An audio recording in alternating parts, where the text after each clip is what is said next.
तर इथे आपली घोसाळ्याची भजी तयार झालेली आहे, तुम्ही पाहू शकता।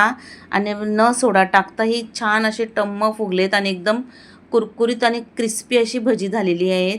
तर अशाच नवीन नवीन आणि सोप्या रेसिपी पाहण्यासाठी माझ्या चॅनलला सबस्क्राईब करा आणि रेसिपी थोडी जरी तुम्हाला आवडत असतील तर लाईक करा।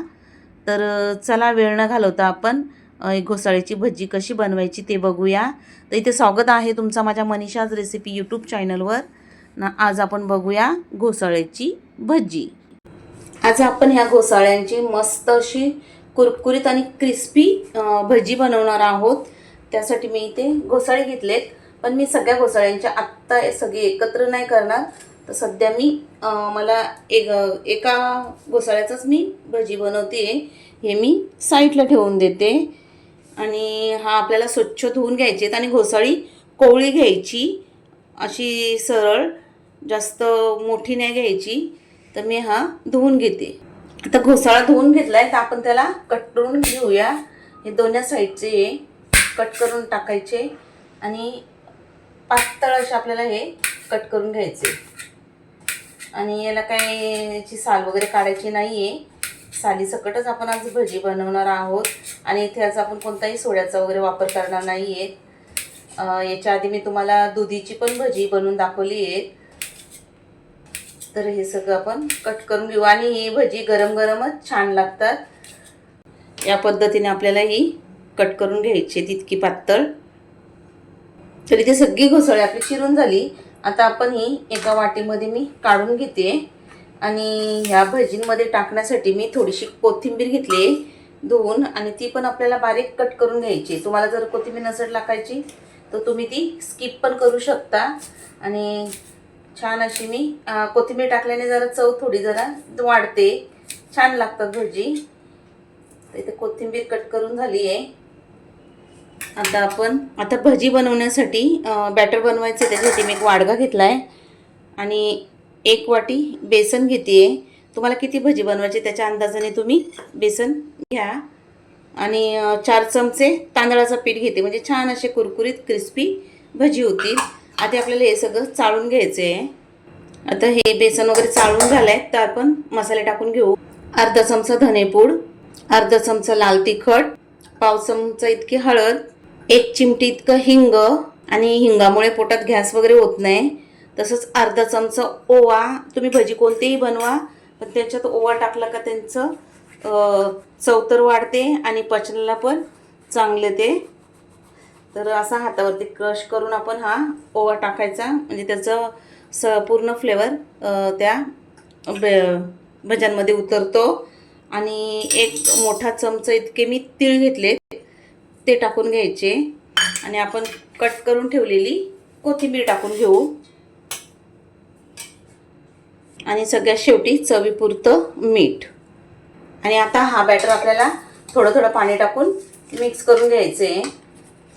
पाणी एकदम टाकायचं नाही आहे, थोडं थोडं पाणी टाकायचं आहे। हा आपल्याला भज्यांसाठी जास्त पातळ बनवायचा नाही आहे, तर थोडा घट्टच बनवून घेणार आहोत।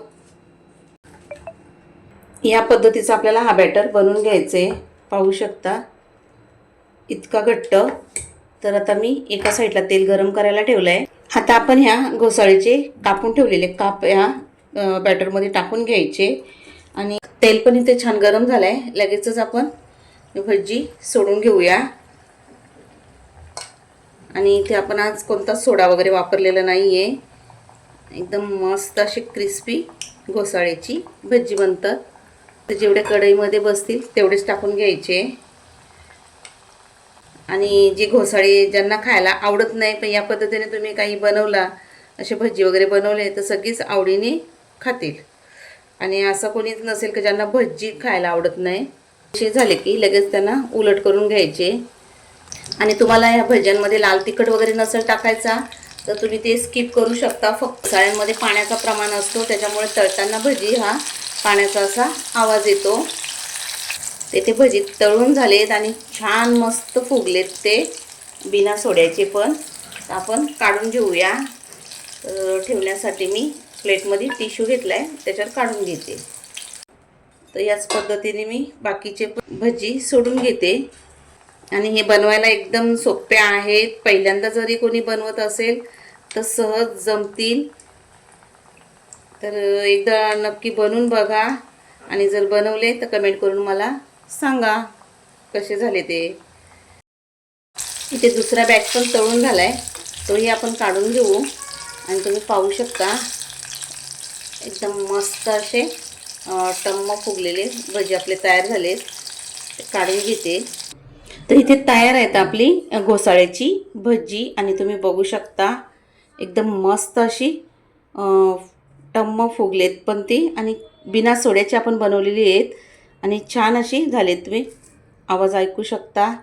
आतपर्यंत ते व्यवस्थित शिजलेत पण आणि मस्त असे कुरकुरीत आवाजावरनं ओळखत असाल.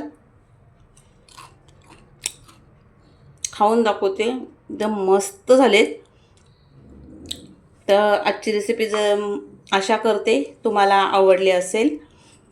आणि ही भजी तुम्ही संध्याकाळी चहासोबत गरमागरम घोसाळीची भजी खूप जबरदस्त लागतात. तर एकदा करून बघा. आणि रेसिपी थोडी जरी आवडली असेल तर लगेचच माझ्या चॅनलला सबस्क्राईब करून घ्या. आवडला तर लाईक करा, मित्रपरिवारांमध्ये शेअर करा आणि एकदा करून बघा. तर चला पुन्हा भेटूया अशाच एखाद्या जबरदस्त आणि मस्त रेसिपीसोबत. तोपर्यंत मस्त खा आणि मस्त रहा. आणि रेसिपी शेवटपर्यंत बघितल्याबद्दल तुमचं मनापासून खूप खूप धन्यवाद.